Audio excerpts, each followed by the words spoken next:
የታመረ ብዙ አይደለም ሲወዳደር ከሱ ጋር ብዙ አይደለም ተሰርቶልኝ እኔ ስራ ብዙ አይደለም ቀንና ሌት ብዘምር ብዙ አይደለም ኑሮ ሆኖ የታመረ ሌላ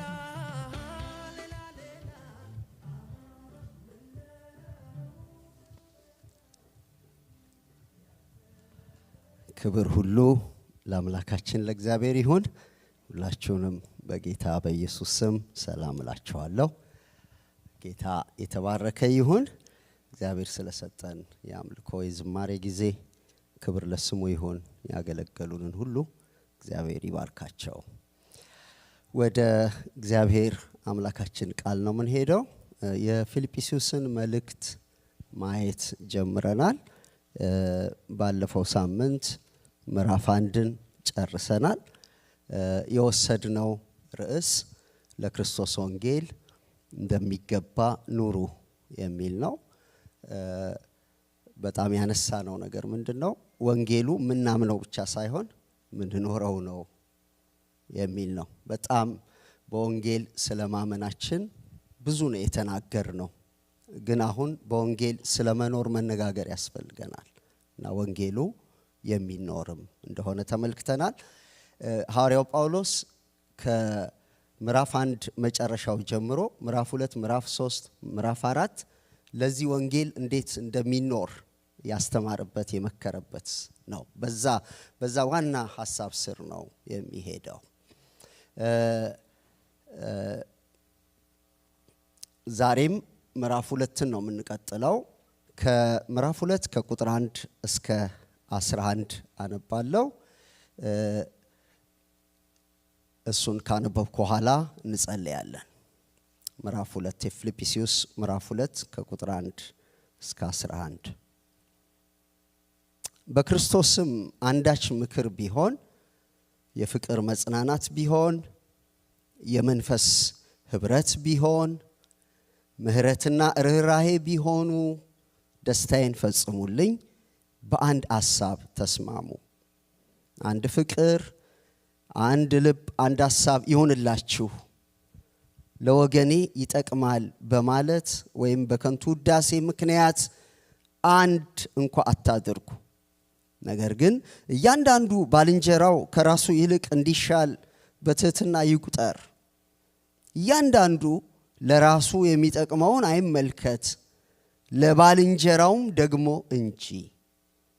በክርስቶስ ኢየሱስ የነበረ የሐሳብ በእናንተ ዘንድ ደግሞ ይሁን። እሱ በእግዚአብሔር መልክ ሲኖር ሳለ ከእግዚአብሔር ጋር መተካከልን መቀማት እንደሚገባ ነገር አልቆጠረውም። ነገር ግን የባሪያን መልክ ይዞ በሰውም ምሳሌ ሆኖ ራሱን ባዶ አደረገ። በምስሉም እንደ ሰው ተገኝቶ ራሱን አዋረደ፣ ለሞትም ይኸውም የመስቀል ሞት እንኳ የታዘዘ ሆነ። በዚህ ምክንያት ደግሞ እግዚአብሔር ያለ ልክ ከፍ ከፍ አደረገው፣ ከስምም ሁሉ በላይ ያለውን ስም ሰጠው። ይህም በሰማይና በምድር ከምድርም በታች ያሉት ሁሉ በኢየሱስ ስም ይንበረከኩ ዘንድ ምላስም ሁሉ ለእግዚአብሔር አብ ክብር ኢየሱስ ክርስቶስ ጌታ እንደሆነ ይመሰክር ዘንድ ነው። ጌታ እንዲያስተምረን እንጸልያለን።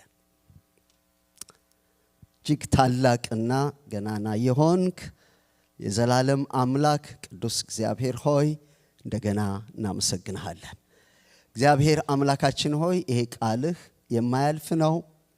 ይሄ ቃልህ ሕያው ነው። ይሄ ቃልህ እውነት ነው። ስለዚህ የከበረው ቃልህ ስምህ ይባረክ። ያስተምራቸው ዘንድ ቅዱሱን መንፈስን ሰጣቸው ተብሎ እንደተጻፈ እግዚአብሔር አምላካችን ሆይ ያስተምረን ዘንድ ቅዱስ መንፈስን ስጠን። እኔን ባሪያህን ኃይል እንድትሆነኝ መንፈስህም እንዲረዳኝ ሕዝብህንም ደግሞ ለመማር መንፈስህ እንዲያግዘው እጸልያለሁ። በዚህ ተመላለስ። ክብሩ ላንተ ይሁን በጌታ በኢየሱስ ስም አሜን። የዛሬውን ሐሳብ በዛ በዋናው ለክርስቶስ ወንጌል እንደሚገባ ኑሩ በሚለው ስር የዛሬው ሐሳብ ደስታዬን ፈጽሙልኝ በአንድ ሐሳብ ተስማሙ የሚለውን ርዕስን ወስዳለን። ደስታዬን ፈጽሙልኝ። እዚህ የምናነበው እዚህ ምዕራፍ 2 ላይ የምናየው ዋና ሐሳብ ሐዋርያው ጳውሎስ የፈለገው ነገር ምንድነው? እባካችሁ ደስታዬን ሙሉ አድርጉልኝ ይላቸዋል። በብዙ ነገር በፊልጵስዩስ አማኞች በጣም ደስተኛ ነው ሐዋርያው ጳውሎስ። በጣም ብዙ ኳሊቲዎች አሏቸው። በወንጌል አብረውት እየተጋደሉ የወንጌል ሥራ እየሰሩ ነው። በጣም የልቡ ወዳጆች ናቸው። ሰፖርት ያደርጉታል። በብዙ ነገር በጣም ኳሊቲ ያላቸው ናቸው። ነገር ግን በዚህ በአንድነት ጉዳይ በህብረት ጉዳይ ላይ ጉድለት እንዳለ ያሳያል። እና በብዙ እየተደሰትኩ ነው፣ ግን በእናንተ ያለኝ ደስታ ሙሉ እንዲሆን እባካችሁ ይሄን አድርጉልኝ ይላቸዋል። ይሄን አድርጉልኝ ይላቸዋል። ሙሉ ደስታ እንዳገኝ ይላቸዋል። እና ምንድነው ያ ጉዳይ ስንል በአንድ ሐሳብ ተስማሙ ይላቸዋል።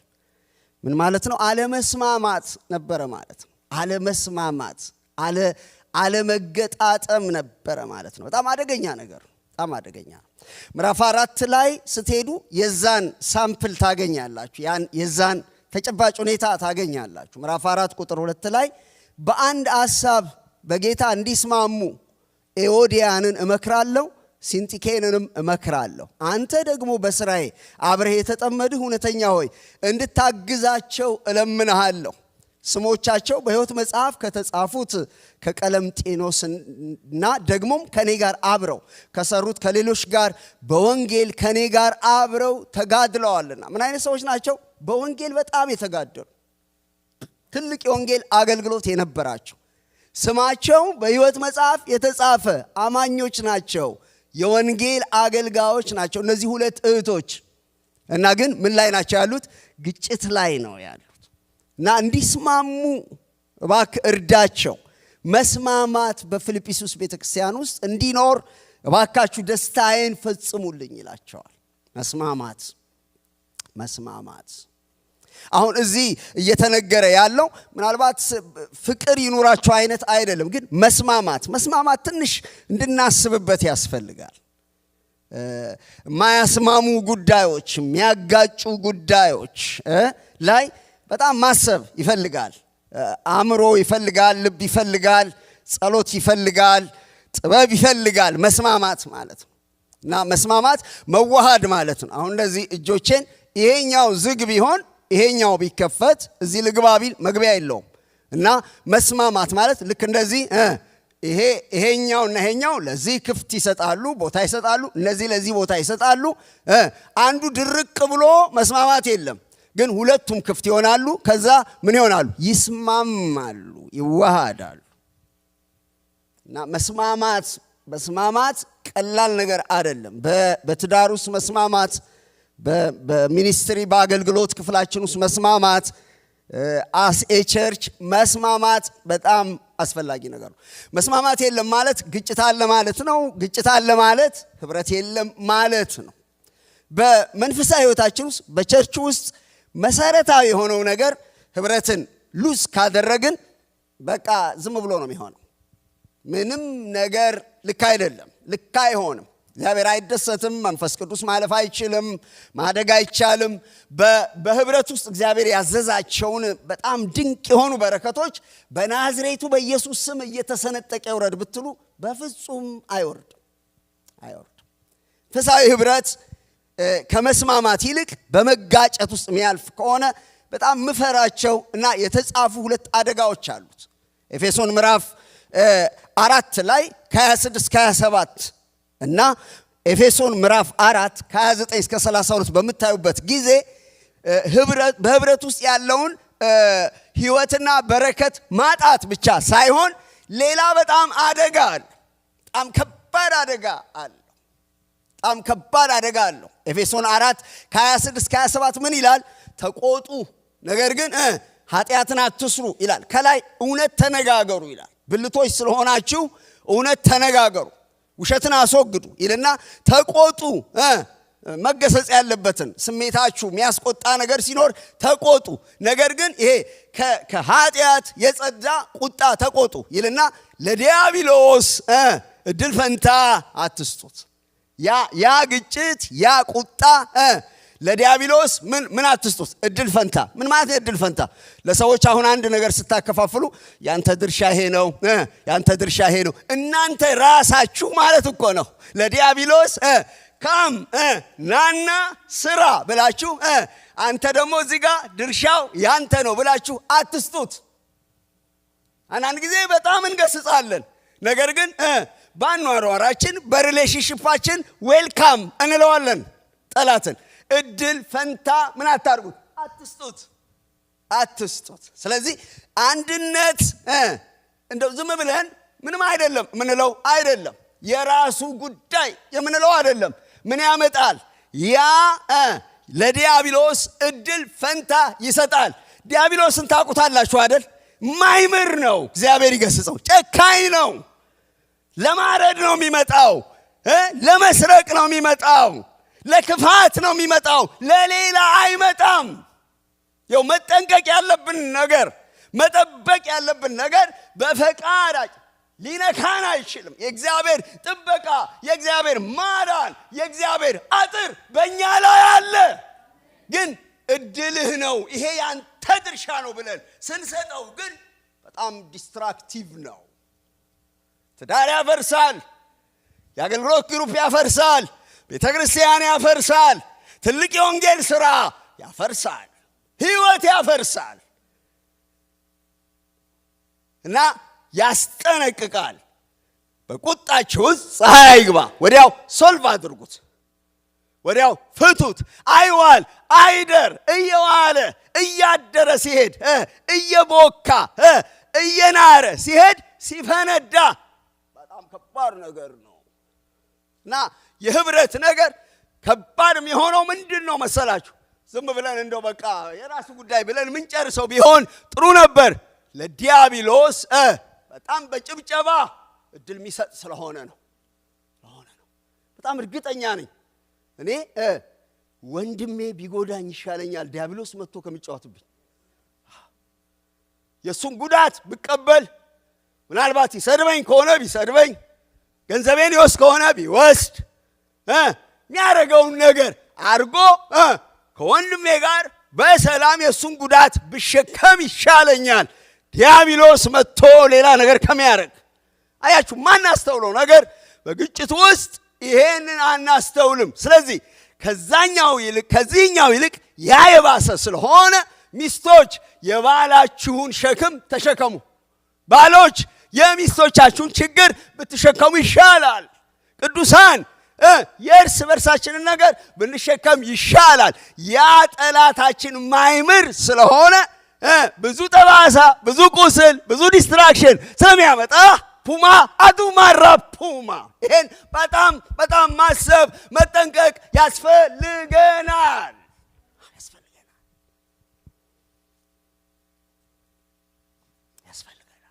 ኢዝሊ የምናየው ጉዳይ አይደለም የቅዱሳን ህብረት። እግዚአብሔርም ኢዝሊ ያየው። ምናልባት ይህን ፕሮግራም እንኳን መዝጋት ሊያስፈልግ ይችል ይሆናል። ምናልባት ዛሬ አናመልክም፣ ዛሬ ተንበርከን ነው የምንጸልየው፣ ዛሬ ነገሮቻችን ሶልቭ እናደርጋለን፣ በሙሉ ሌላ ነገር ዘግተናል ሁሉ ሊያስብል ይችላል። ለምን? ዲያብሎስ እንዳይገባ በጣም ከባድ ነገር ስለሆነ። ስለዚህ በጣም ጥንቃቄ መስጠት፣ ትኩረት መስጠት። ባካችሁ ደስታዬ ፍጹም ይሁን፣ ባካችሁ ተስማሙ ይለው። ለዛ ግን አንድ ነገር ደግሞ አትደንግጡ። ግጭቶች ይፈጠራሉ። በጣም በቃ ሰማይ ተገልባበጥ አትበሉ። ልንፈታው እንችላለን አይደለም? ሐዋርያው ጳውሎስ ስለነዚህ ሁለት የወንጌል አገልጋዮች የሚናገረው ነገር ምንድነው? ረጉድ እንዴት ተጣላችሁ የሚገርም ነው እያለ እሱን አይደለም ቦግ የሚያደርገው ምንድነው? ተስማሙ። ብራዘር አንተ ደግሞ እርዳቸው። አታራግብ። አራጋቢዎች አሉ፣ የሚያራግቡ ይጨምሩላችኋል፣ ያነዱታል፣ እረፍት ይነሷችኋል፣ ኢንፎርሜሽን ያፈሱላችኋል። እግዚአብሔር ይሄንን ምንጩን ያድርቀው። ማቆም አለብን። የሌላ ሰው ኔጌቲቭ እንደዚህ አለህ አደረገህ የምትሉ ሰዎች እናንተ የምትሰሩት ኃጢአት በጣም ከባድ ነው። ከዛኛው ይበልጣል። መታው ነው ያለባችሁ። እዛ ውስጥ ለምንድን ነው ኢንቮልቭ የምታደርጉት? ለምንድን ነው ኢንቮልቭ የምታደርጉት? ይሄ በጣም የወረደ በዓለም ያሉ ጨዋ ሰዎች እንኳን የማያደርጉት በጣም የወረደ በጣም የወረደ ነገር ነው። እኛን አይመጥንም። እና እየደወላችሁ የሰው ጆሮ የምታቃጥሉ፣ የሰው ልብ የምታነዱ፣ የሰው መንፈስ የምታቆሽሹ፣ የሰው ልብ የምታጣምሙ እግዚአብሔር ምሕረት ያድርግላችሁ። ደግሞ ተጠንቀቁ።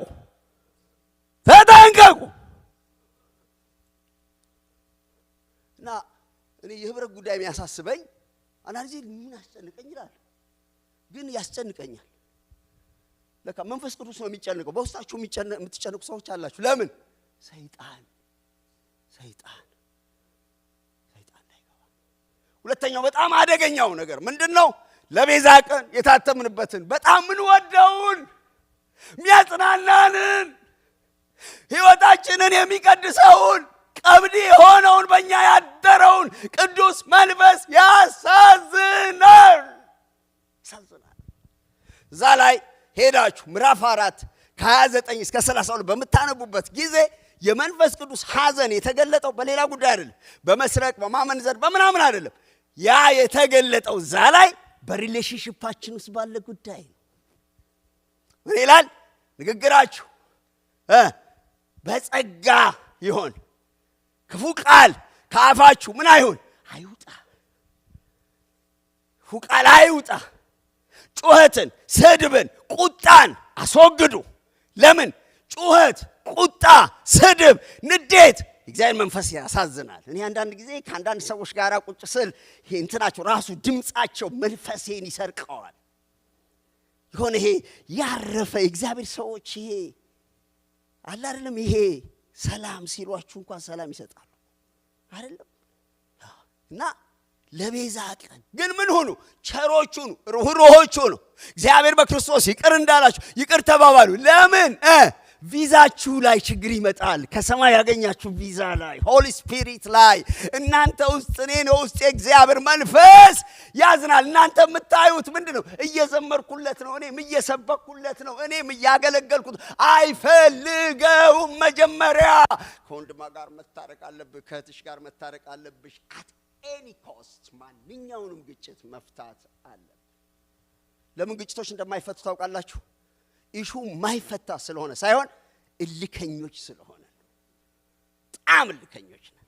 አንዳንድ ሰዎች ልታስታርቋቸው እንኳን ስትሄዱ እናንተ ለነሱ ብላችሁ የምታስታርቋቸውን ሰዎች ሊሰድቧችሁ ይፈልጋሉ፣ ሊመቷችሁ ይፈልጋሉ። ኢሹ አይደለም። ኢሹ ሳይሆን እኔነታችን፣ እልኸኝነታችን፣ እኔ እበልጣለሁ ማለታችን፣ ጨፍልቀን ለመሄድ መፈለጋችን እንጂ ዝቅ ብንል የማይፈታ ነገር የለም። ይሁን ናምን ይሁን አንድ ሰው ዝቅ ካለ ማይፈታ። ስለዚህ ይሄ ዩኒቲያችን ስንል ተስማሙ ሲባል መስማማት ሲጠፋ ይትስ አደገኛ ነው። ለዲያብሎስ በር ይከፍታል። ቅዱስ መንፈስን ችግር ውስጥ ይከታል። ስለዚህ it is serious ነው አይደለም።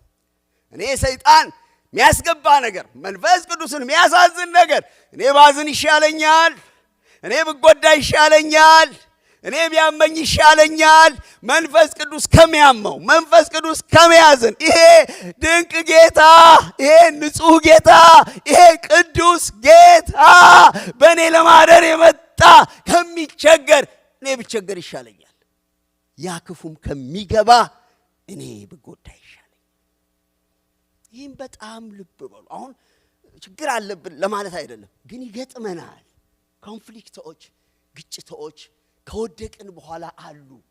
it is expected ይጠበቃል። በብዙ ምክንያት ደስታን ባለመደራረግ ተለያየ ምክንያት ኤክስፔክትድ ይደረጋል። ግን ሰልፍ ማድረግ አለብን። ሰልፍ ማድረግ አለብን። ልክ ነው።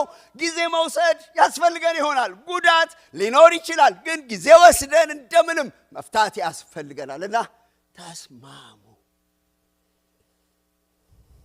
ተስማሙ የሁለቱም ድርሻ ነው። ልክ ነኝ? ቀደም እንዳልኩት አንዳንድ ሰዎች እንዲስማሟቸው ይፈልጋሉ። እንዴት ነው እንዲስማሟቸው የሚፈልጉት?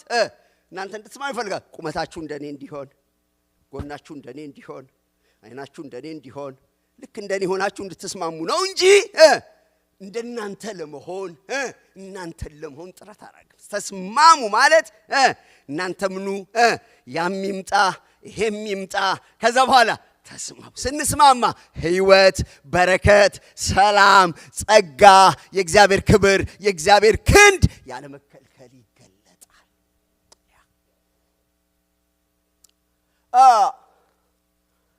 በአማኞች ህብረት ውስጥ አንድነት ሲኖር፣ ሰላም ሲኖር፣ ፍቅር ሲኖር ያሉትን በረከቶች ይጠቅሳል ሐዋርያው ጳውሎስ። እንደዚህ ይላል፣ በክርስቶስም አንዳች ምክር ቢሆን፣ የፍቅር መጽናናት ቢሆን፣ የመንፈስ ህብረት ቢሆን፣ ምሕረትና ርኅራኄ ቢሆኑ ደስታዬን ፈጽሙልኝ። እዚህ የተጠቀሱ ነገሮች አሉ። ምክር አለ፣ የፍቅር መጽናናት አለ፣ የመንፈስ ህብረት አለ፣ ምሕረትና ርኅራኄ አሉ። በጣም እነዚህ ነገሮች ያስፈልጉናል። ምክር ያስፈልገናል፣ በፍቅር የሆነ መጽናናት ያስፈልገናል፣ የመንፈስ ህብረት ያስፈልገናል፣ ርኅራኄና ምሕረት ያስፈልገናል።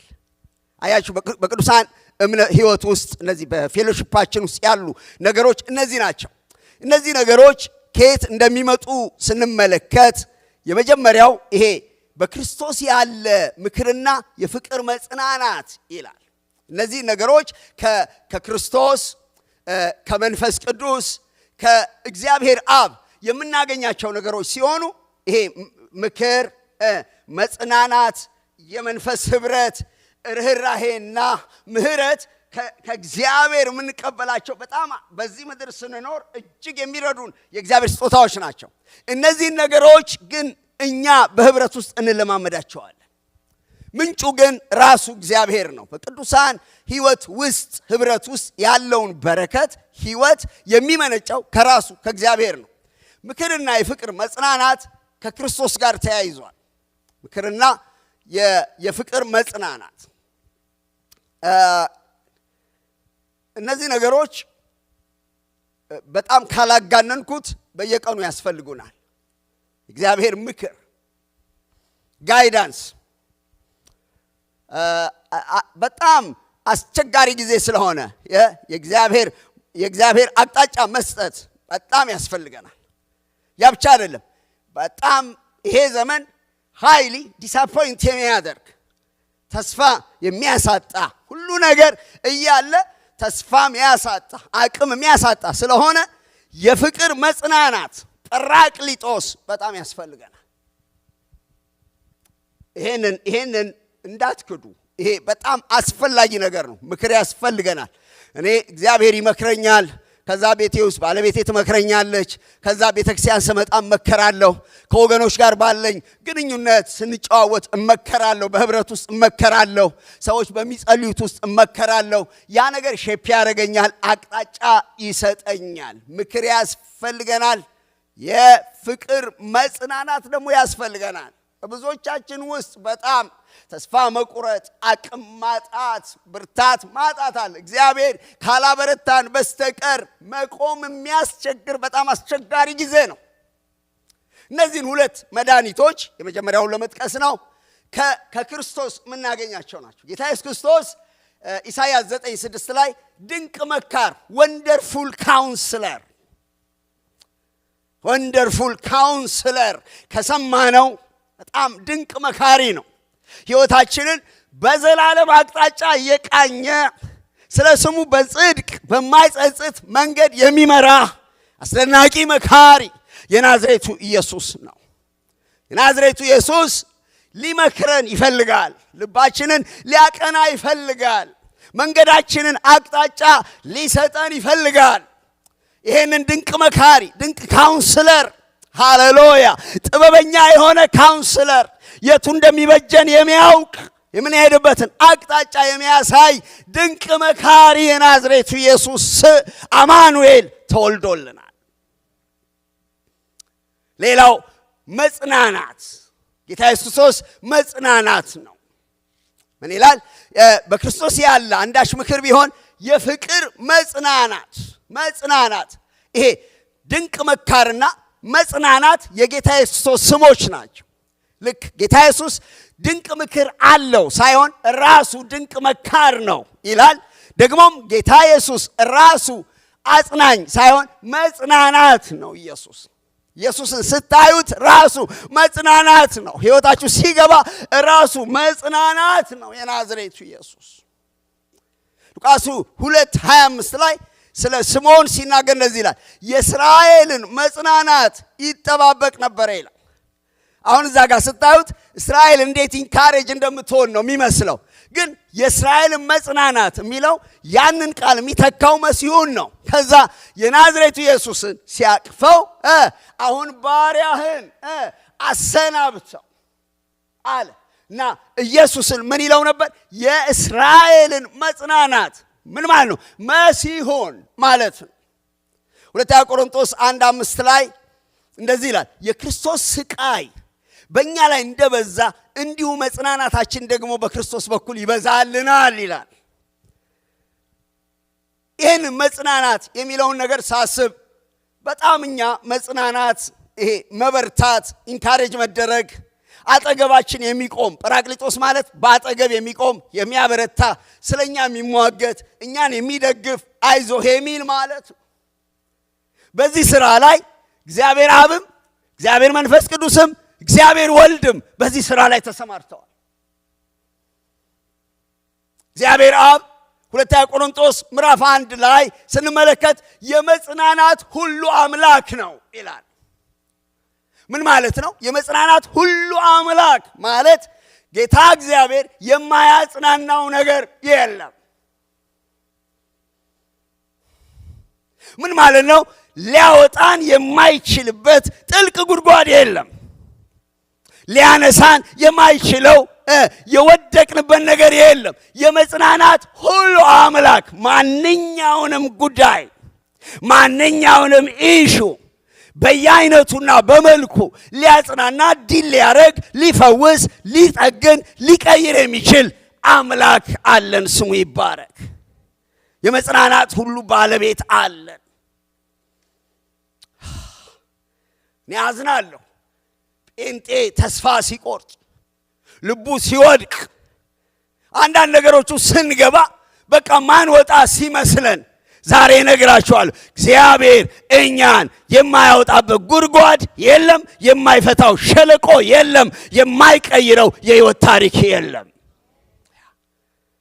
ሰይጣን አንዳንድ ጊዜ ይሄኛው ያበቃብለት ዴዲሹ ነው ሲል ምን እንላለን? የመጽናናት ሁሉ ይሄንንም ይጨምራል፣ ይሄንንም ይጨምራል፣ ይሄኛውንም ጨለማ ይጨምራል፣ ይሄኛውንም ቋጠሮ ይጨምራል፣ ይሄኛውንም ቆቅልሽ ይጨምራል፣ ይሄኛውንም ችግር ይጨምራል፣ ይሄኛውንም ቻሌንጅ ይጨምራል። ለምን? እግዚአብሔር የመጽናናት ሁሉ አምላክ ነው። በደንብ አሜን ይባላል ብራዘር። የሚገርመው መንፈስ ቅዱስ ደግሞ አጽናኝ ነው። አንድ ስፐርጅን የሚባል ሰባኪ ምን ይላል? መንፈስ ቅዱስን እንደ ሐኪም ወስደዋለሁ ይላል። ጌታ ኢየሱስን እንደ መድኃኒት ወስደዋለሁ ይላል። መንፈስ ቅዱስ መጽናናት ሳይሆን አጽናኝ ነው። ኢየሱስ ደግሞ አጽናኝ ሳይሆን መጽናናት ነው። ስለዚህ መንፈስ ቅዱስ እንድንጽናና የሚሰጠን መድኃኒት የናዝሬቱ ኢየሱስን ነው። ሃሌሉያ! እግዚአብሔር አብ የመጽናናት ሁሉ አምላክ ነው። ኢየሱስ መጽናናት ነው። ጰራቅሊጦስ መንፈስ ቅዱስ አጽናኝ ነው። አብ ወልድ መንፈስ ቅዱስ አንተንና አንቺን ለማበርታት ኢንካሬጅ ለማድረግ ባጠገብ ለመቆም ላንተ ለመሟጋት ስላሴዎች ካሉ ለምንድነው ተስፋ የምንቆርጠው? ለምንድነው ተስፋ የምንቆርጠው?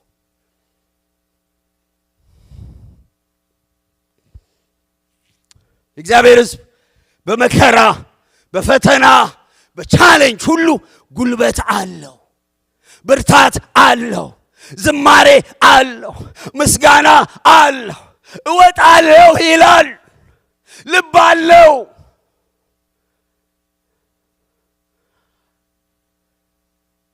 ልብ አለው። የእግዚአብሔር ሕዝብ ያለው ቢሆን የሚመጣ ቢሆን የታወጀ ቢሆን በጣም ከባድ ቢሆን ማንም አይችለው ቢሆን ሊወጣ እንደሚችል ልብ አለው። ለምን? የመጽናናት ሁሉ አምላክ መጽናናት የሆነ መድኃኒት የሆነ ኢየሱስ ደግሞም ያ መጽናናት በሕይወታችን ውስጥ እንዲሰራ የሚያደርግ ጰራቅሊጦስ በእኛ ሕይወት ውስጥ ስላለ እንበረታለን። የሚያቆመን አይኖርም። በመንገድ አንቀርም። ልባችን አይወድቅም። ተስፋችንም ደግሞ ከንቱ አይሆንም። ምን ይላል? ምክር፣ አንዳች ምክር ቢሆን የፍቅር መጽናናት ቢሆን ከየት ይመነጫሉ? ከክርስቶስ የሚመጡ ናቸው ይልና ግን እነዚህ ነገሮች የት ነው የሚገኙት? የት ነው የምንለማመዳቸው? በቀጥታ ይመጣሉ፣ ደግሞም በቅዱሳን አማኞች በኩል ይመጣሉ። ሐዋርያ ጳውሎስ ሁለተኛ ቆሮንቶስ ምዕራፍ 1 ቁጥር 4 ላይ እሱ በመከራችን ሁሉ ያጽናናናል ይላል። ቀጥታ መጥቶልናል ይልና እኛ ራሳችን ደግሞ በተጽናናንበት መጽናናት ሌሎችን እናጽናናለን ይላል። ምን እንለማመዳለን? እውነተኛ ህብረት ሲኖር፣ እውነተኛ አንድነት ሲኖር እውነተኛ ምክር ይኖራል። እውነተኛ አንድነት፣ እውነተኛ ህብረት ሲኖር እውነተኛ የሆነ ሽንገላ ያልሆነ ፕሮቶኮል ያልሆነ አንዳንድ ለቅሶ ደራሾች ይገርሙኛል። ይመጡና ቁጭ ይላሉ። 2 ደቂቃ 3 ደቂቃ መጥተው ደግሞ እንደዚህ ብለው ስማቸውን አስመዝግበው ይሄዳሉ። እንደሱ ይሄ የፕሮቶኮል ያልሆነ የቴክኒክ ያልሆነ ከፍቅር የሚመነጭ አንዱ ሌላውን የሚያበረታበት፣ የሚያጠነክርበት፣ የሚያጽናናበት መንፈሳዊና እውነተኛ መጽናናት በቅዱሳን መካከል ይኖራል።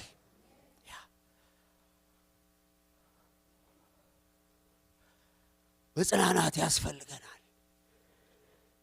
መጽናናት የሚያስፈልጋቸው ሰዎች በጣም ብዙ አሉ። እኔም መጽናናት ፈልጋለሁ። የራሴ ቻሌንጅ ስላለኝ እናንተ መጽናናት ፈልጋላችሁ። አይዞህ የሚል የሚሟገት የሚያበረታ እንጸልያለን፣ እየጸለይን ነው፣ እግዚአብሔር ይረዳል የሚል ምክር ፈልጋለሁ። ምክር ያስፈልጋችኋል። ይሄ ዋናው ምንጭ መካሪ ከሆነው መጽናናት ከሆነው ከክርስቶስ ይመነጭና ግን አንዳችን ሌላችንን በዚህ መጽናናትና ምክር እያነጽን እያበረታን ወደ አዲስቷ ኢየሩሳሌም እንገሰግሳለን። በትዳራችሁ ውስጥ የክርስቶስ ምክርና ማጽናናት ይብዛላችሁ። አንዳንድ ባሎች ሚስቶቻቸውን ማጽናናት ማበርታት አይደለም፣ ወገባቸውን ቀንጥሰው ይጥሏቸዋል። አንዳንድ ሚስቶች ባሎቻቸውን ማጽናናት ማበርታት አይደለም፣ መምከር አይደለም፣ ወገቡን ቀንጥሰው ይጥሉታል። እግዚአብሔር ከዚህ ይጠብቃል። የተቀበልነው መንፈስ በእኛ የሚሰራው ክርስቶስ ድንቅ መካርና መጽናናት ነው። መካሪና አጽናኝ ያድርገን ጌታ። ሁለተኛው የመንፈስ ህብረት ነው።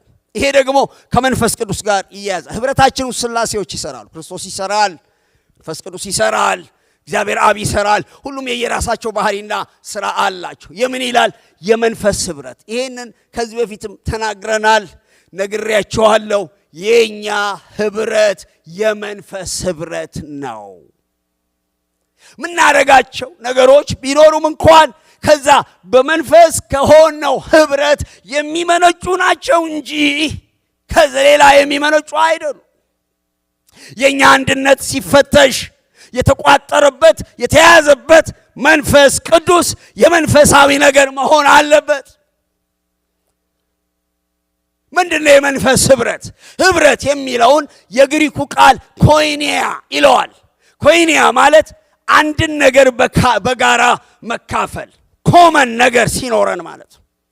ለምሳሌ አንድ ሰው ታገኙታላችሁ። ይሄ ዘመዴ ነው ስትሉ፣ ዘመድ አዎ፣ ምን አይ ዘመድ ወንድሜ ነው ስትሉ፣ ምንድነው አንድ የሚያደርጋቸው? አንድ ደም አላቸው ማለት ነው። አንድ ሰው ወንድሜ ነው ትላላችሁ፣ ወንድም አይ አንድ ነን፣ አንድ ቤተክርስቲያን ነው የምናመልከው እንላለን። የጋራ ነገር አለ ማለት ነው። ህብረት ማለት we have there is common ነገር አለን ማለት ነው። የምንካፈለው አንድ ላይ የሆነ በጋራ የምንካፈለው ነገር አለን ማለት ነው። ህብረት አለን ማለት ጌታ ይባረክ እንዲህ ክብር ለመድኃኒዓለም ብቻ አይደለም፣ አብረን አንድ የሚያደርገን ነገር አለ ማለት ነው። ኤፌሶን ምዕራፍ 4 ላይ አንድ የሚያደርገን ወደ 7 ነገር ተጠቅሷል። አንድ አምላክ፣ አንድ አባት፣ አንድ ተስፋ፣ አንድ ሃይማኖት፣ አንድ ጥምቀት፣ አንድ ጌታ አለን ይላል። አሜን በሉ ወገኖቼ፣ ሃሌሉያ። የመንፈስ ህብረት ዛሬ ብዙ ህብረቶች አሉ፣ ጥሩ ናቸው። ቸርች ውስጥ ግን በመንፈስ ውስጥ የሌለ ህብረት እንቅፋትም ነው፣ ይፈርሳል። ባይ ዘ ወይ ህብረትን እኛ አንፈጥርም። እኛ የምናደርገው የተፈጠረውን ህብረት እንጠብቃለን። የመንፈስ ህብረት ፍጠሩ አይደለም የሚለው። ኦልሬዲ መለኮታዊ በሆነ አሰራር መንፈስ ቅዱስ እኔን ከናንተ ጋር አስተሳስሮናል። የኔና የናንተ ድርሻ ያን ህብረት መጠበቅ ነው። መንፈሳዊ ህብረት ውስጥ ምን አለ? ሐዋርያት ሥራ ምዕራፍ 2 ከ42 እና 46 ስታዩ ቃሉን በጋራ እንካፈላለን። አንድ የሚያደርገን የእግዚአብሔር ቃል ነው። የእግዚአብሔር ቃል ትምህርት የምናምነው እውነት ነው ያልነው ይሄ መጽሐፍ አንድ ያደርገናል። በሐዋርያት ትምህርት ህብረት ያደርጉ ነበር ይላል። ከዛስ እንጀራውን መቁረስ የጌታ እራት ማለት ነው። የምንካፈለው ከክርስቶስ ጋር ህብረት ያለው የደሙና የጽዋው ያንን አንድ ላይ ስንካፈል we are not eating ቂጣና ወይን አይደለም እንበላው፣ ከክርስቶስ ጋር ህብረት ያለው ሃሌሉያ። ዘላለማዊ ህብረት፣ መለኮታዊ ህብረት፣ ለዘላለም የሚኖር በክርስቶስ ያገኘነውን አንድነት መግለጣችን ነው። የጋራ ነገር አለ። ጸሎት፣ አብሮ እንጀራ መቁረስ፣ መንፈሳዊ ህብረት በቅዱሳን ህብረት ውስጥ አለ። ያ ህብረት በመንፈስ ቅዱስ ይፈሳል። አሜን አሜን። የቃሉን ትምህርት አብረን እንካፈላለን። የጌታን ራት አብረን እንወስዳለን። ጸሎት አብረን መሰዊያውን አንድ መሰዊያ ላይ እንበረከካለን። በደግሞም እንደዚሁ ከዚህ ስንጨርስ አሁን ዛሬ የለም የተባለው ያንን ዳቦውን ወተቱን ምናምን ስንጠጣ ቤታችን የምንበላው አተን አይደለም። ያንን በምንወስበት ጊዜ ዓለማውያን እንኳን እንደዚያ አብሮ የበላ ይላሉ። እንኳን እኛ ሐዋርያት ይሄን ይለማመዳሉ። በየቤታቸው በጥሩ ልብ አብረው እንጀራውን ይቆርሱ ነበር ይላል። ስለዚህ በቅዱሳን ሕይወት ውስጥ ህብረት ውስጥ የመንፈስ ህብረት አለ። አሜን እንላለን። አሜን እንላለን ወይ? ሶስተኛው ምህረትና ርህራሄ፣ ይሄ ከእግዚአብሔር አብ ጋር የተያያዘ ነው። እግዚአብሔር አብ መሐሪ ነው። እግዚአብሔር አብ የሚራራ ነው። የኛ አምላክ መካሪ ነው። የኛ አምላክ አጽናኝ ነው። የኛ አምላክ ጌታ መንፈስ ቅዱስ ህብረትና የጋራ ነገር ከወንድማማችነት ከዚህ በስጋ ካለው በላይ ለዘላለም የሆነ የጋራ ነገር ሰጥቶናል። እግዚአብሔር አባታችን ደግሞ ምህረትና ርህራሄ ያፈስልናል። ምን ይላል?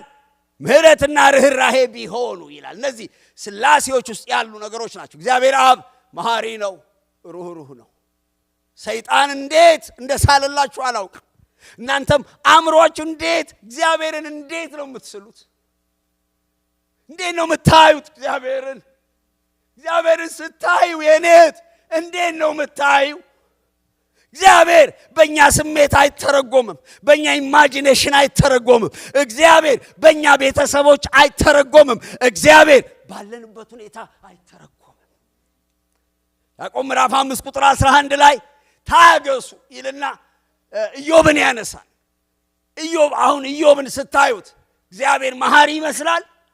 እግዚአብሔር ሚራራ ይመስላል? የኢዮብን መከራ ስታዩ ይመስላል ወይ? አይመስልም። ያዕቆብ ግን ምን ይላል?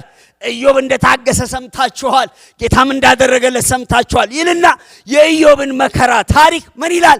ጌታ እጅግ የሚምር የሚራራም ነው ይላል።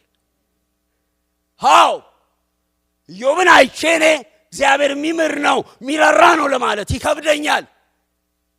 ግን እግዚአብሔር ኢዮብ በዛ ፈተናው ሲያልፍ ለኢዮብ የሚራራ ነው። የኢዮብን ቁስል ፊል ያደርግ ነበር እግዚአብሔር። የኢዮብን መከራ፣ የኢዮብን ሰቆቃ ፊል ያደርግ ነበር።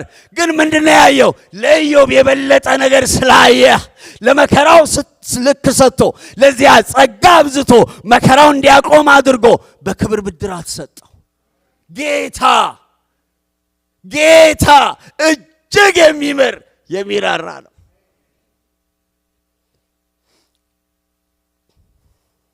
ሰዎች ሊጨክኑብን ይችላሉ። እንዳንዴ በራሳችንም ላይ ልንጨክን እንችላለን። እግዚአብሔር ግን የሚምርና የሚራራ ብቻ ሳይሆን እጅግ የሚምር የሚራራ ነው።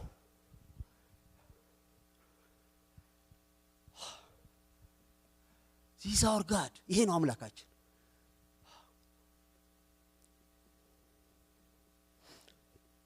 ሁለተኛ ቆሮንቶስ 1:3 ላይ የርህራሄ አባት ይለዋል። ሚራራ አባት። ማንም ላይ ጌታ አይጨክንም። ምናልባት ዓላማ ይኖረው ይሆናል። የሚጠቅም ዓላማ፣ የሚበጅ ዓላማ፣ የከበረ ዓላማ ይኖረው ይሆናል እንጂ እግዚአብሔር የማይራራለት ሰው የለም። እግዚአብሔር የማይራራለት ሰው የለም። እግዚአብሔር ለሕዝቡ ይራራል። በመከራችን ይራራል፣ በፈተናችን ይራራል፣ በህመማችን ይራራል፣ በሚያስጨንቀን ነገር ይራራል። በጣም ሴንሲቲቭ ነው፣ ይራራል፣ በጣም ይራራል። የእሱን ርኅራኄ ብታዩ ይሄን ያህል ነው ወይ ብላችሁ ትሞላቀቁ ነበር። በጣም ይራራል። ኤፌሶን 2:4 ላይ እግዚአብሔር በምህረቱ ባለጠጋ ነው ይላል። አያልቅም። የእግዚአብሔር ምህረት አያልቅ። ምህረቱ ለዘላለም ነው። ፍቅሩ ለዘላለም ነው። ርኅራኄው ለዘላለም ነው። እጅግ የሚምርና የሚራራ አምላክ ነው።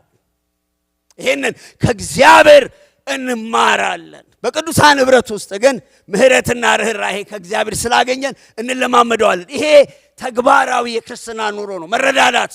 ምህረት ማለት የተጣለውን፣ ማንም የማይቀበለውን፣ ማንም ሊረዳው ያልወደደውን መርዳት ማለት ነው። ጌታ ኢየሱስ ክርስቶስ ምን አለ? ማን ነው ምህረት ያደረገለት አለ። ሌዋዊው አልፎት ሄደ፣ ካህኑ አልፎት ሄደ፣ ሳምራዊው አነሳ፣ ቁስሉን አጠበ። ማንም ሊቀበለው ያልቻለውን ያለምንም ቅድመ ሁኔታ። ይሄ ማን ነው? ሌባ ነው፣ በኃጢአቱ የተወገረው ሳይል ያለምንም ቅድመ ሁኔታ ዘር ሳይቆጥር ኃጢአቱን ሳይቆጥር አነሳው፣ ቁስሉን አጠበለት፣ በአህያ ላይ ጫነው፣ ሆቴል አስቀመጠ፣ ከፈለ። ሌላም ካለ ከፍላለሁ አለ። ማን ነው ምህረት ያደረገለት? ሳምራዊው ነው። ምህረት ማለት ለተጣለው፣ ማንም ሊቀበለው ለማይችል ለተፈረደለት ሰው ጎን መቆምና ያንን ሰው ማንሳት፣ መቀበል፣ አክሴፕት ማድረግ ነው። እኛ እኮ እንኳን የተጣለውን የከበርነውን ያማረብንን እንኳን መቀባበል አቅቶናል። ፕራክቲካል ነው። አያቸው የቅዱሳን ኅብረት መጽናናት መኖር አለበት። ኢንካሬጅ መደራር። ኢንካሬጅ ስላችሁ ይሄ ዝም ብሎ ባዶ አይደለም። አንተ እኮ ምናምንም ኖ እግዚአብሔር ይረዳሃል ማለት፣ እግዚአብሔር አይተውህም ማለት፣ እግዚአብሔር ያሻግርሃል ማለት፣ እግዚአብሔር ቋጠሮህን ይፈታል ማለት፣ እግዚአብሔር የታመነ ነው ማለት፣ በርታ ማለት ነው። መምከር፣ ከመንፈስ ቅዱስ የሆነ ምክር መምከር፣ በተጽናናንበት መጽናናት፣ ማጽናናት። ከዛስ የመንፈስ ኅብረት ወርሺፕ ማድረግ፣ ቃሉን አብሮ መካፈል፣ አንድ መሠዊያ ላይ መገኘት፣ አብሮ መቁረስ። ከዛስ ምህረትና ርኅራኄ። አንዳንድ ሰዎች ለማጽናናት አሪፍ ናቸው፣ በጣም ኢንካሬጅ ለማድረግ አሪፍ ናቸው፣ ቃል ለመተርተር ለመንገር አሪፍ ናቸው። ፕራክቲካል የሆነ ቦታ ላይ አታገኟቸው። ምህረትና ርኅራኄ። ይህንን መለማመድ አለብን። ጦርነት አቁመን ምህረትና ርኅራኄ፣ ጦርነት አቁመን መጽናናትና መመካከር፣ ጦርነት አቁመን በመንፈስ ያለውን ኮይኔኒያ የጋራውን ነገር መካፈል፣ ወርሺፕ ማድረግ አለብን። እውነተኛ ኅብረት ይሄ ነው። እነዚህ ከእግዚአብሔር የተቀበልናቸው ናቸው። በእውነተኛ ኅብረት ውስጥ ይሄን መለማመድ እንችላለን። እንደዚህ አይነት ወንደርፉል የሆነ ኅብረት ትፈልጋላችሁ? ተስማሙ። አለበዛ እየመጣህ 3 መዝሙር ትሰማለህ፣ አጨብጭበህ እግዚአብሔር ፊትን ያብራል ተብለህ እንደደረቅ ደርቀት ይሄዳል። የምታየው ክብር የለም፣ የምታየው መነካት የለም። ደግሞ ዲያብሎስ ይጨፍራል። መንፈስ ቅዱስ ደግሞ ያዘነ እጁን አስሮ ጥግ ይዞ ይቀመጣል። ተስማሙ፣ ተስማሙ፣ እንስማማ። በምንድን ነው የምንስማማው? ስለ መስማማት ሲናገር ሐዋርያው ጳውሎስ በፖለቲካ አይደለም፣ እኛ በምናምን አይደለም። በምንድን ነው የምንስማማው? ምን ይላል? በአንድ ሐሳብ በጌታ ተስማሙ። የጌታ ነገር ነው የሚያስማማን አይደለም እንዴ ወገኖቼ? በጌታ ከጌታ ነገር ጋር በተያያዘ ጉዳይ እንስማማለን፣ አንድ እንሆናለን፣ እንያያዛለን። መስማማት አማራጭ የሌለው ነገር ነው። ይህን ካልኩ የማጠቃለያ ጉዳዮች አነሳለሁ። ሐዋርያው ጳውሎስ ተስማሙ ብቻ አይደለም ያለው፣ በህብረት ውስጥ ያለውን ምክር፣ መጽናናት፣ ምህረትና ርህራሄ ደግሞም የመንፈስ ህብረትና በረከት ብቻ ሳይሆን ያነሳው ለአንድነት ለመስማማት የሚያስፈልጉ ሁለት ጉዳዮችን አንስቷል። እሱንም ልብ በሏቸው። የመጀመሪያው መተው የሚገባን ሲሆን ሁለተኛው መያዝና መለማመድ መሆን የሚገባን ነው። መተው የሚገባን ምንድን ነው? ራስ ወዳድነትና የከንቱ ውዳሴ ጥማት ማስወገድ አለብን። እንደዚህ ይላል፣ ለወገኔ ይጠቅማል በማለት ወይም በከንቱ ውዳሴ ምክንያት አንድ ማታድርጉ ይላል። ይሄ ለወገኔ ይጠቅማል የሚለውን ሌሎች ትርጉሞች በራስ ወዳድነት ተሞልቶ እና ወይም ደግሞ ከንቱ ውዳሴ ፍለጋ ምንም አታድርጉ ይላል። የህብረት ጠላት ምን እንደሆነ ታውቃላችሁ? እኔ ነው።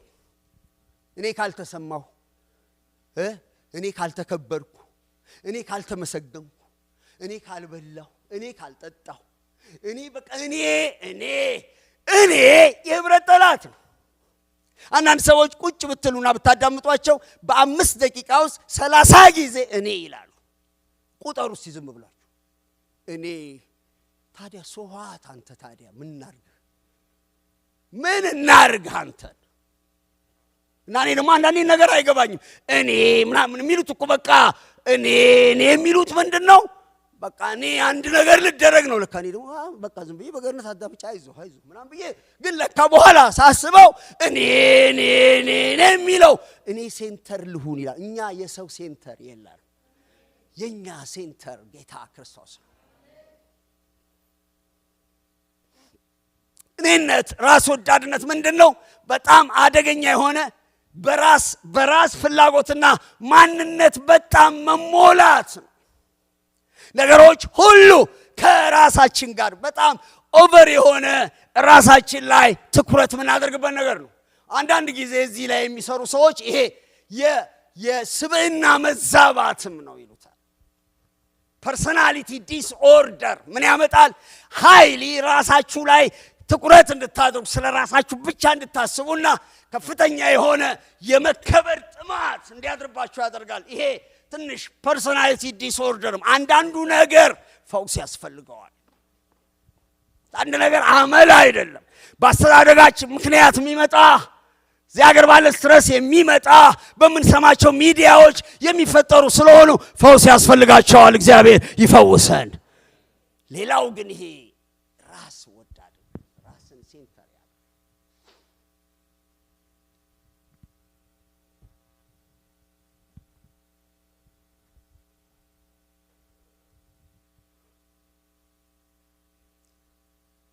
እንደዚህ በጎኑም ብታልፉ ሊገፈትረኝ ፈልጎ እኮ ነው በጎን ያለፈው።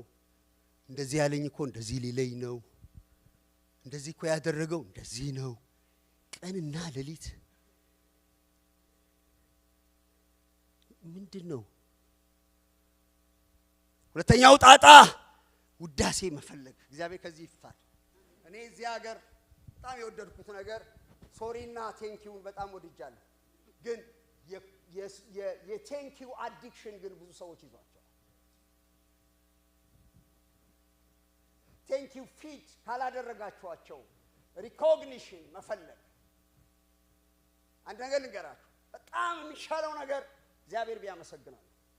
ሰው የሚያመሰግነው ተፈትኖ አይወጣ።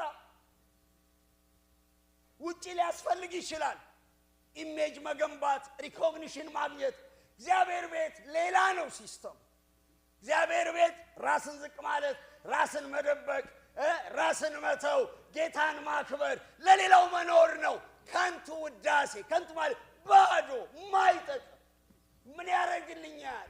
አንዳንድ ሰዎች ደግሞ እኔ እንደውም ቸርች ውስጥ ያየሁትን ነገር በጣም ልንገራችሁ። ብዙ ሰዎች የሚጠሉትንና የሚያሙትን ሰው አቆላምጠው ይጠሉ። ግርም ይለኛል። እኔ ለኔ ነግረውኛል። ያ ሰውዬ በጣም ማይረባ ነው ክፉ ነው ብለውን ሲደርስ እንትናዬ ሲሉት በጣም ቡቡቡቡባ ነውር ነው ውሸት እና ምን ልላችሁ ነው ይሄ ከንቱ ነው አትቀበሉ አይጠቅምም ምስጋና ካለ መንፈስ ቅዱስ ያበረታችኋል እኔ አንዳንዴ ስጸልይ መንፈስ ቅዱስ ይነግረኛል ጥሩ ነው ያለውን ነገር ይነግረኛል ይሄ ደስ ብሎሃል እላለሁ ያልሆነውንም ይነግረኛል እኔ አትበረታቱ አላልኩም ያስፈልጋል በርታ እግዚአብሔር ይባርክ ካገለገልከን በጣም ያስፈልጋል ተቀባዩ ነው እንዲጠነቀቅ የፈለኩት እና እደግማለሁ ሰዎች ቸርች ውስጥ በጣም የሚጠሏቸውን ሰዎች ይሏቸዋል ሁሉንም ማለት አይደለም ግን አጣሩ ያ የሚል ሰው ስለዛ ሰው በርግጥ አክብሮት አለው ፍቅር አለው እሱ ነው የዘላለም አምላክ እግዚአብሔር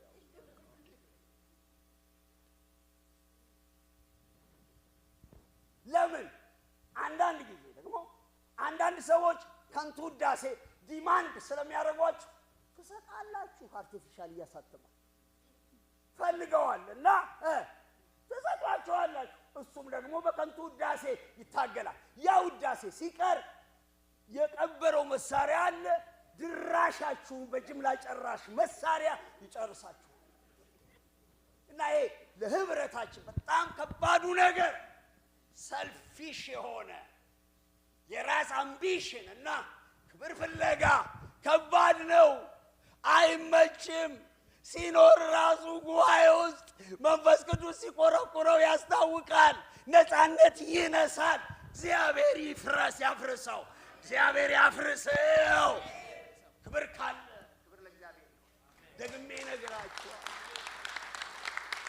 ነግራችኋል እግዚአብሔር የሚያመሰግነው እንጂ ራሱን የሚያመሰግን ወይም ሰው የሚያመሰግነው ሰው ተፈትኖ አያልፍም ሳሙኤል ኤልያብን አመስግኗል አቤት ሞገሱ አቤት ይሄ ድንቅ ነው ሲል ውሸት ነው ብዙዎች ብለውት ነው ዛሬ አንተ ነው የምትነግሰው ብለው አልብሰውታል እግዚአብሔር ግን ምን አለ ይዞ የኔን ልቤዋለሁ አለ እኔ ልብን አያለሁ አለ ወገኖች እንቀየር ዋይ ለምንድን ነው በውሸት ራሳችንን የምንመግበው ሰውንስ ለምን በውሸት እንመግባለን ሰው ማክበር አለብን አይደለም እንዴ ደግሞ ያነሳችሁ ተዘጣ ማለት ያለ ሰው አክብሩ በእናንተ በኩል አክብሩ አመስግኑ ተቀባዮች ግን ተጠንቀቁ ዲማንድ የምታረጉ ሰዎች ተጠንቀቁ ለዚህ የምትኖሩ ሰዎች ስለዚህ ህብረት ይኑረን ካስፈለገ ሰልፊሽነትና ውዳሴ ሙገሳ መፈለግ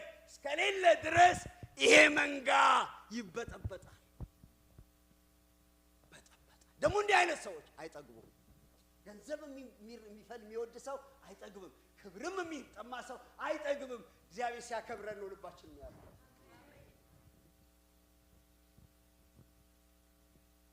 ተስማሙ ለመስማማት ይሄ ሰልፊሽ እንትናችንን እናውጣ በቃ ከንቱ ባልም እኮ በቃ አንቺ እኮ አታከብሪኝ ይላል ምን ታርገው አንስታ ትዘለው አርፋ አትቀመጥም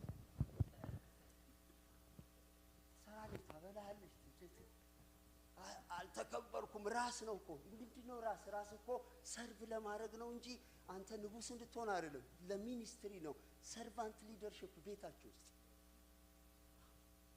ሲሄዱ ባልና ሚስቶች ጋር ያለ ኮንፍሊክት እኔነት ነው ሚነግሯችሁ ሌላ ነው ያስለቅሱ እኔነት ነው እግዚአብሔር እኔነታችን ይስቀለው እኔ አልኖር ክርስቶስን በኔ ይኖራል እኔ ከንቱ ዳሴ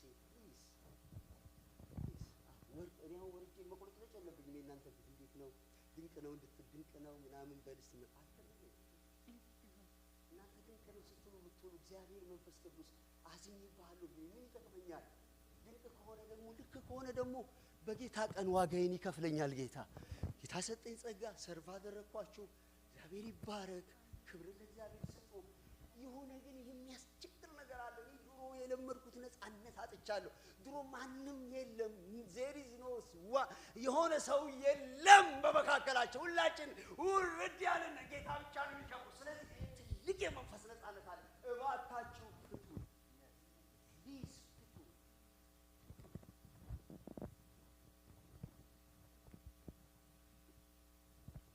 ጠብና ጦር ከየት ይመጣሉ አለ ጳውሎስ እንትና ያዕቆብ። ጠብና ጦር ከየት ይመጣሉ? ከነዚህ ከስጋዎቻችን ከሚመነጩ ፍላጎቶቻችን የሚመነጩ አይደሉ? ጠብ የሚወጣው ከኛ ፍላጎት የኛ ይሳካ፣ የኛ ብቻ ይሁን፣ የኛ ይሟላ ከሚል ሰልፍ ይሆናል። እናንተ በጣም ጨዋ ነው ታይኩራቱ በጣም ታምራለህ። ራስን መመርመር ደህና ነው አይደለም እንዴ?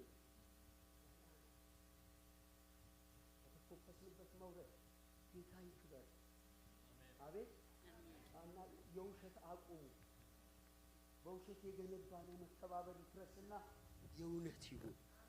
አቤት የእውነት ይሁን። በመጀመሪያ ደረጃ ሰው ስለሆነ እናክብረው።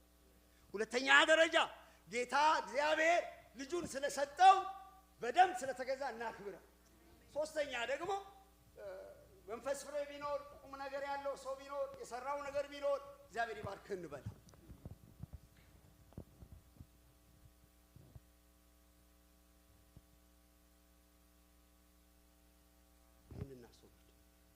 ሁለተኛ መሆን ያለብን ነገር ትህትና የበታቸኝነት ስሜት አይደለም። ትህትና በዓለም በድሮ በግሪኮችም ዘንድ ትሁት ከሆናችሁ የአእምሮ ችግር አለባችሁ፣ ፈሪ ናችሁ፣ ኮንፊደንስ የላችሁም የሚል ኢምፕሊኬሽን አለ። አሁንም በዓለም ስትሄዱ እዚህ ሀገር እንደውም ፈጠጥ ካላላችሁ አይናችሁን ፈጠጥ ካላረጋችሁ ይሄ ሰውዬ ሳምቲንግ ኮንፊደንስ የለው ችግር አለው ይባላል። ትህትና ግን የበታቸኝነት ስሜት አይደለም። እንደሱ አይነት ነገር ካለን እግዚአብሔር ይፈውሰናል። በጣም አደገኛ ነው። የበታቸኝነት ስሜት፣ የበላይነት ስሜት ከባድ ነገር ነው። መንፈሳዊ የሆነ ትህትና እንደውም ከእርግጠኝነት የሚመነጭ ነው። በጣም ስሙኝ። እውነተኛ ትህትና ከእርግጠኝነት ነው የሚመነጨው። ከእርግጠኝነት የማይመነጭ ትህትና የሆነ ዲፎልት አለው፣ ችግር አለው። ጌታ ኢየሱስን ነው መወስደው። እዚህ ላይ ዮሐንስ ወንጌል 13 ላይ ምን ይላል? ከአብ እንደወጣ ወደ አብም እንደሚሄድ አውቆ። እየሰማችሁ ነው ያላችሁት? ጌታ እንደሆነ አውቆ፣ ክብር ያለው እንደሆነ አውቆ፣ ከሞተ በኋላ ከሞት ተነስቶ ወደ አብ እንደሚሄድ አውቆ ይልና ከወንበሩ ተነሳ፣ ማበሻም ወሰደ፣ ውሃም ወሰደ፣ ሊያጥብ ጀመረ። ሊያጥብ የጀመረው ከኮንፊደንስ ከማጣት ነው ወይ ወገኖቼ? የደቀ መዛሙርት እግር እያጠበ ድምፅ ለማሰባሰብ ነው? አይደለም። እሱ ጌታ እንደሆነ አምላክ እንደሆነ ሞትን ድል ለሚያደርግ ስላወቀ፣ ያንን ማንነቱን ስላወቀ ዝቅ ብሎ እግራቸውን ለማጠብ ወረደ። ትሁት ስትሆኑ ከጉድለታችሁ ተነስታችሁ ትሁት አትሆኑ። ለጉድለታችሁ እግዚአብሔር ሙላት ይስጣችሁ። ትሁት ስትሆኑ ማንነታችሁን ተቀብላችሁ ሙሉ እንደሆናችሁ አምናችሁ በጌታ እንደሆናችሁ አምናችሁ ሌሎች ሰዎች ካላችሁበት ሌቭል ዝቅ ብላችሁ ለመርዳት እንጂ ለመቅለስለስ። እኛ የማንም ተላላኪ አይደለም። ባይዘው እኔ ሰዎችን ወዳለሁ፣ አከብራለሁ፣ ከሰዎች ጋር መንፈልጋለሁ እንጂ የማንም ተላላኪ አይደለሁም። የማንም ቡችላ አይደለሁም። ግን ምንድነው ሰርቭ ለማድረግ ግን ቡችላ ሆናለሁ። ለማገልገል ግን ዝቅ እላለሁ፣ ባዶ ሆናለሁ። ኮንፊደንስ ከማጣት አይመንጭ ትህትናችሁ። የሆነ ፌቨር ለማግኘት አይሆን፣ ቱ ሰርቭ። ጌታ ኢየሱስ ትሁት የሆነው ለማገልገል ነው። ትህትና ማንነትን ዲስትሮይ ለማድረግ ሳይሆን ሌሎች ሰዎችን ለማገልገል ለመጥቀም፣ ከእርግጠኝነት ከሙላት ከኮንፊደንስ የሚመነጭ ነው ትህትና ውጫዊ አይደለም። ክብር ለመድኃኔዓለም ጌታ ይባረክ። የሶፋ ላይ ድመቶች የሆኑ ሰዎች አሉ። ድመት ስታሻሿት እንዲህ ነካ ብታረጓት ከየት እንዳመጣችሁ ማይታወቅ ጥፍሯ ይወጣል። ውጫዊ አይደለም፣ ከልብ የሚመነጭ ነገር ነው። ትህትና ከጌታ ከኢየሱስ የምንማረው ነው። የጌታችን የኢየሱስ ክርስቶስ ሕይወት ነው ትህትና። እና ሐዋርያው ጳውሎስ ስለ ትህትና ያነሳቸው ነገሮች አሉ። እዚህ ምንድናቸው እነዛ ስንል እነሱን ነግራቸዋለሁ። እነሱን ነግሬ ወደ ማጠናቀቅ ለመሄድ ሞክራለሁ። አንደኛ ከራስ ይልቅ ለሌላው ቅድሚያ መስጠት። ጉዳ መጣ ይሄ ሰውዬ። ድሮ የዛሬ 35 ዓመት ምናልባት 35 36 ዓመት አንድ የአማርኛ ባይብል ስኩል ነበር። እዛ እናድራለን እና ያው ታውቃላችሁ የኢትዮጵያ እንትን ሌላ ቀን ይሄ ሽሮ ምስር በጣም አስቸጋሪ ምግብ ነው። ማክሰኞና ሐሙስ ግን ስጋ ነው እና እናውቀዋለን። ማክሰኞና ሐሙስ ያን ዕለት ክላስ እንዳለቀ ባይብል ስኩል ነው ወጋችኋል እንላለን። ይው እንትኑ እንደዚህ ጥርቅ አድርገን ፍሬውን ነው የምናወጣው። ከ10 ሰው በኋላ ያወጥ ቶታሊ ውሃ ይሆናል።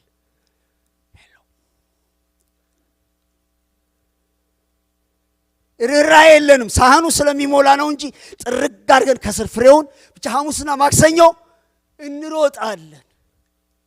ሌላ ሰው ምን ይበላል እናስቀርለት የለም። ስለዚህ በጣም ስለተቸገሩ ከዛ ጊዜ ጀምሮ ወጥ የሚያወጡት ራሳቸው እንትኖቹ ሆኑ መተው።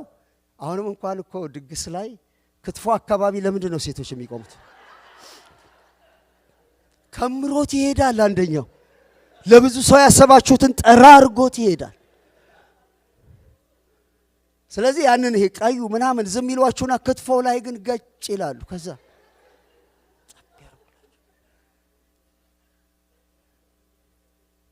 አሁን ይሄ በጣም ተራ ምሳሌ ነው፣ ግን ማንነታችን የሚገልጥ ነገር።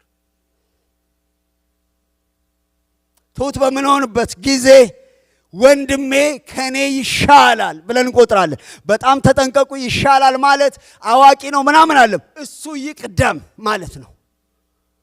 አንተ ትብስ፣ አንተ ይሄን ቅደም፣ እኔ ደርሳለሁ ማለት ነው። በጎ ነገር ሲኖር ለሱ ቅድሚያ መስጠት ነው። አብርሃም ይሄንን አድርጓል። ዘፍጥረት 13 ላይ የሎጥ እረኞችና የእሱ እረኞች ተጣሉ። ከብቶቹ በሚበሉት ቦታ ተጣሉ። በቃ ግጭት ተፈጠረ። እንትና ሎጥም በጣም በቃ አረጎራው አለ። ሀብት ሲመጣ ግጭት ይመጣል። እኔ በጣም የምፈራው ነገር ሀብት ሲመጣ ተጠንቀቁ። ባልና ሚስቶችም ድሃ በነበሩ ጊዜ እየተላላሱ ቆሏቸውን እየተወራረሱ በልተው ሀብት ሲመጣ ፍቅር በመስኮት ይወጣል። ቸርች ውስጥም ገንዘብ ሲመጣ ፋይት ይመጣል። ሁሉ ሰው ኮሚቴ ውስጥ መግባት ይፈልጋል። ገንዘብ ሀብት አደገኛ ነው። እነዚህ ሰዎች በፍቅር የወጡ ናቸው። አብረው ይኖሩ ጀመር። እግዚአብሔር ሲባርካቸው ከብቶቻቸው ሲበዙ ይሄን የኛ ጋጣ ነው ይሄ የኛ ጋጣ ነው፣ ጦርነት ተጀመረ። አብርሃም ትሁት ሰው ነበር። ምን አለ? እኔና አንተ ወንድማማች ነን። ሲያጠገባችሁ ያለው ሰው እህትማማች ነን። ፓስተር እናንተ ባልና ሚስት ምን ናችሁ? እናንተ ወንድማማች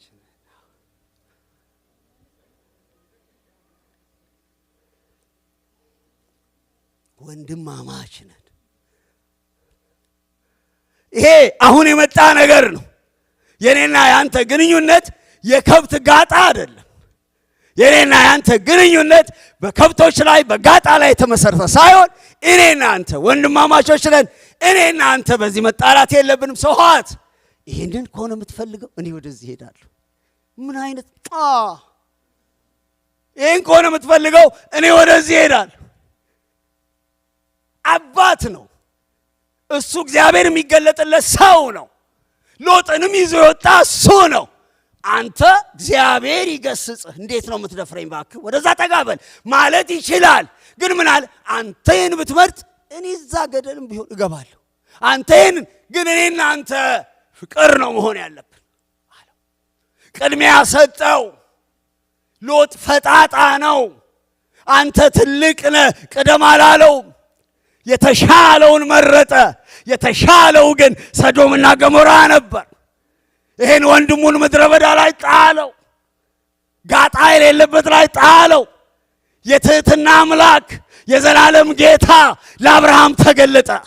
ወደ ምስራቅ፣ ወደ ምዕራብ፣ ወደ ሰሜን ይሄን ላንተ ሰጥቻለሁ፣ እየባረኩ ባርካለሁ። በትህትና ውስጥ ወንድማችን ከኛ እንዲሻል ምን ማለት ነው? አንተ ትብሳለህ፣ ላንተ ይሁን፣ ይሄ ላንተ ይሻላል ማለት ነው።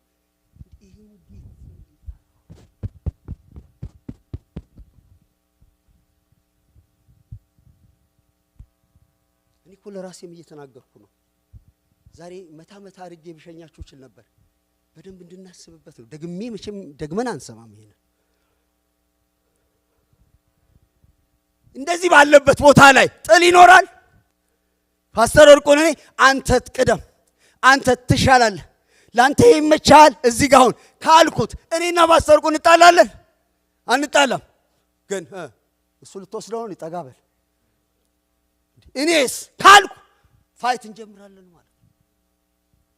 ትህትና ወንድሜ ከኔ ይሻላል ማለት ይበልጣል አለ። በኮቱ ይበልጣል፣ በእውቀቱ ይበልጣል ሳይሆን ለሱ ይሁንለት፣ ለሱ ይድረሰው፣ እሱ ይብሳል፣ ለሱ ልጸልይለት፣ ለሱ ልጠንቀቅለት፣ ለሱ ይሁን፣ የኔ ይደርሳል ማለት ነው። እንደዚህ ስትሉ እግዚአብሔር ይደርስላችኋል። እግዚአብሔር አጠገባችሁ ይቆማል። ሌሎችን ለማገልገል የራስን መተው ማለት ነው። አብርሃም ይሄንን አደረገ። ሁለተኛው ምንድነው? የራስን ብቻ ሳይሆን የሌላውንም ጥቅም ማሰብ። ቁጥር 4 ላይ በምናስብ ጊዜ ሌሎችንም ያካተተ ሌሎችስ ምን ይሆናሉ የሚለውን ነገር ማሰብ በጣም አስፈላጊ ነገር ነው። እየጠቀለልኩ ነው።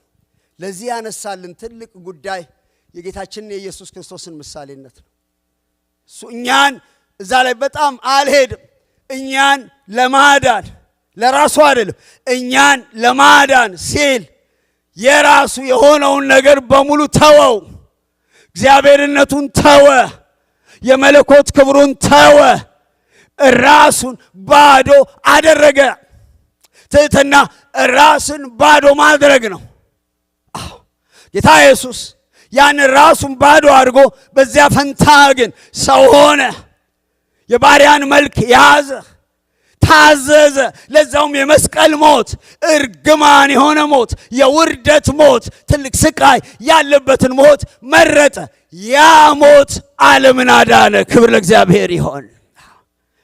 ለብዙዎች በረከት ምን ሆነው እንደዚህ ራሳችንን ባዶ እያደረግን ለእግዚአብሔር ክብር ራሳችንን እየሰጠን ለሌሎች ቅድሚያ እየሰጠን ስንሄድ እግዚአብሔር በእኛ ይከብራል። ምን ይላል የእግዚአብሔር ቃል? ያለ ልክ የተዋረደውን ኢየሱስ እግዚአብሔር ያለ ልክ ከፍ ከፍ ከፍ አደረገው። ወገኖቼ በትህትና ለጥቂት ጊዜ ሚስ አንደርስታንድ ልትደረጉ ትችላላችሁ፣ ልትጎዱም ትችላላችሁ። ብድራቱ ግን የከበረ ነው። ስሙን ከስም ሁሉ በላይ ክብሩንም ከክብሩ ሁሉ በላይ አደረገው። ምንድነው የዛሬ መልእክቴ? ተስማሙ፣ አትጣሉ ነው። እንስማማ። እኔ ለራሴም ነው የምነግረው። ፍጹም ካረጋሽ ጋር እንዳትጣል፣ ከፓስተሮች ጋር እንዳትጣል። ተስማማ፣ ከምዕመናን ጋር ተስማማ። ተውቶን የራስን ተው፣ ሌሎችን ሰርቭ አድርግ። እንደሱ ከሆነ ፍቅር፣ መጽናናት፣ ምህረት፣ ርህራሄ፣ የመንፈስ ህብረት፣ የእግዚአብሔር ህይወትና በረከት በመካከላችን ይፈሳል። ሪቫይቫል ትጠብቃላችሁ። ብርሃንና ምስክር እንድንሆን ትፈልጋላችሁ። መንፈስ ቅዱስ በኃይል እንዲሰራ ትፈልጋላችሁ። ተስማሙ፣ ተስማሙ። መተው ያለባችሁን ነገር ተው። ተው፣ ምንም አይጠቅምም። ተው፣ ምንም አይጠቅምም። ውስጥ ትጎዳላችሁ እንጂ ተው፣ ምንም አይጠቅምም። ይቅር በሉ። ያን ሰው ገንዘባችሁ አድርጉ። ተስማምተን ንፍሰስ። ሌላውን እግዚአብሔር ይጨርሰው። እኔ አያሳስበኝም፣ ምንም አያሳስብም። እኛ ብቻ እንስማማ። እግዚአብሔር ሌላውን ኃላፊነት ይወስዳል። ትህትናን እንደ ልብስ እንልበስ። ውዳሴ፣ ከንቱ ውዳሴና ሰልፊሽ አምቢሽን አንዳንድ ጊዜ ለወገኔም አለ እኮ እዚህ ቸርች ውስጥ ወገንም አለን አይደል? በወገን መካከል ወገንም አለን። አረ ብራዘር ያሳፍራል፣ በጣም ያሳፍራል። ሌላ ትንንሽ አጥሮችም አሉ፣ ይፍረሱ። ክብር ለእግዚአብሔር ይሁን። ቆመን እንጸልያለን።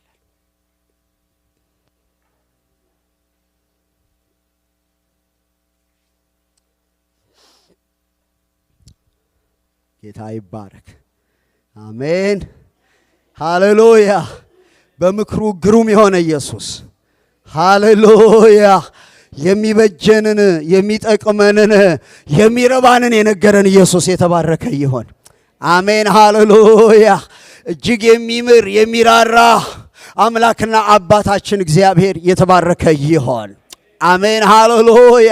እኛ ህብረት አለን። የጎሳ ህብረት አይደለም፣ የጥቅም ህብረት አይደለም። በመንፈስ የተገኘ እውነተኛ ህብረት አለን።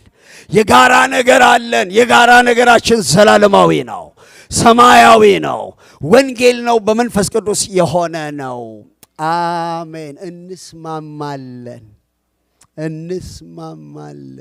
በውሸት አይደለም፣ በእውነት እንስማማለን።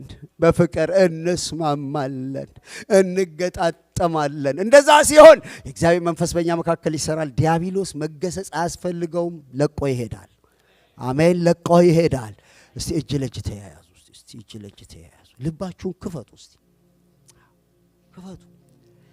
አሜን አሜን። እሰይ ህብረት አለን እኛስ በጌታ በአምላካችን ቀረ መኖር ለየብቻ። አሁንም ደግሜ በጣም የምነግራችሁ ነገር ማያንጽና ጠብ የሚዘራ ነገር ከአንደበታችን እናስወግድ።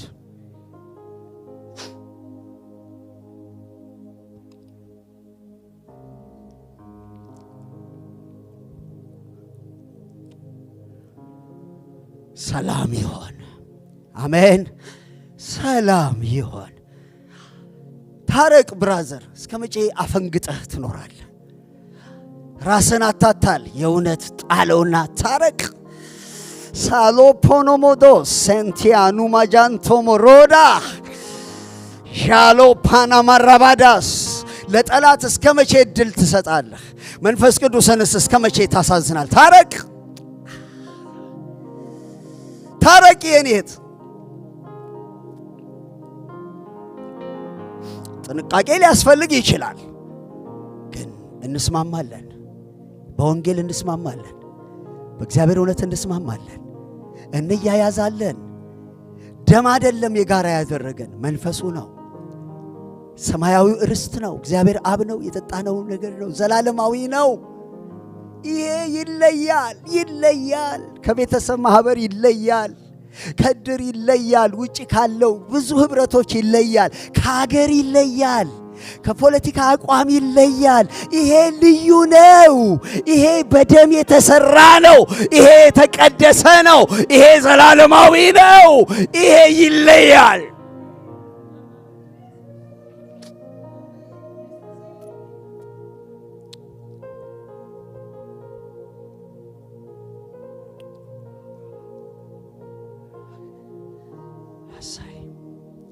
ሳቱ ማራባዳስ ውሳኔ የምናድርግ ማስማማ ነገር እኔነት ብቻ ነው እንጂ ማንስማማበት ተነጋግረን ማንፈታው አቅጣጫ ማናስይዘው ነገር የለም። እልህ ነው ማያስማማው። እኔ ካልከበርኩ ማለት ነው ማያስማማው። ሰርቭ እናርግ። የሰውነት ብልቶች እኮ ራሳቸውን አይደለም የሚያገለግሉት፣ ሌላውን ነው። ግን ሌላውን በማገልገላቸው በህይወት ይኖራሉ። እንደ አካል ነን እኛ። ፎልስ ሂዩሚሊቲ፣ የውሸት ትህትና እናስወግድ።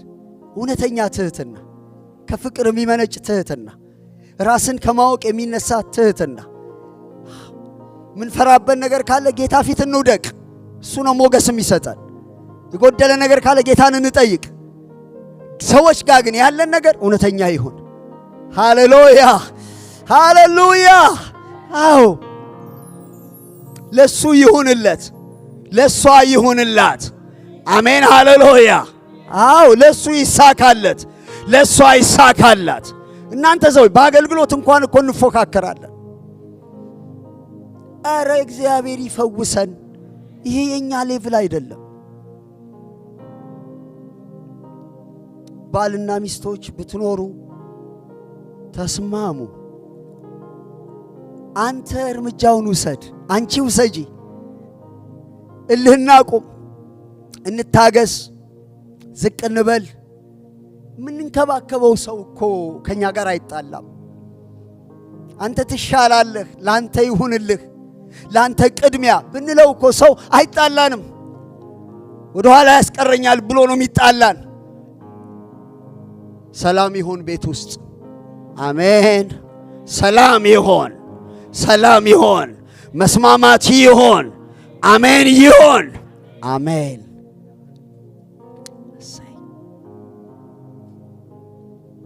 ክብር ለጌታ ይሁን። አሜን። ጌታ ይረዳናል።